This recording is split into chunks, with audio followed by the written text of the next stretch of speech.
বাঁকুড়া লোকসভা কেন্দ্রের তৃণমূল কংগ্রেসের প্রার্থী অরূপ চক্রবর্তীর হয়ে পায়ে হেঁটে রোড শো করলেন তৃণমূল কংগ্রেসের সুপ্রিমো তথা পশ্চিমবঙ্গের মুখ্যমন্ত্রী মমতা বন্দ্যোপাধ্যায়।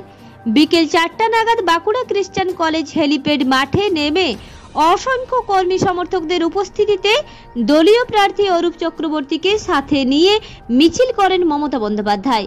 পায়ে হেঁটে কর্মী সমর্থকদের উচ্ছ্বাস ও উদ্দীপনার মধ্য দিয়ে কলেজ মোড় হইতে মাচানতলা হয়ে হিন্দি স্কুল মাঠ পর্যন্ত প্রায় 4 কিমি রোড শো করলেন।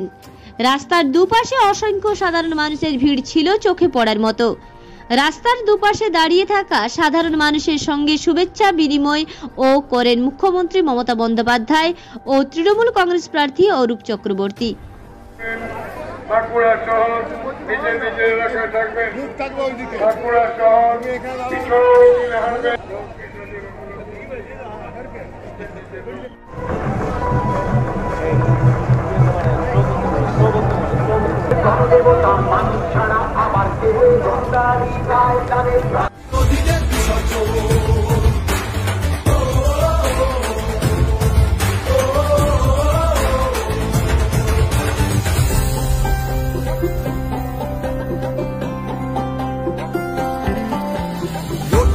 সবার হয়ে অধিকারের লড়াই, জমিদারে ঠাঁই হবে না এই আমাদের বড়াই। মা মাটি আর মানুষ নিয়ে বাংলা আছে ভালো, তৃণমূলের হাতেই থাকুক নতুন দিনের আলো, তৃণমূলের হাতেই থাকুক নতুন দিনের আলো। বাঁকুড়া থেকে মানিক কর্মকারের রিপোর্ট, রূপসী বাংলা মিডিয়া।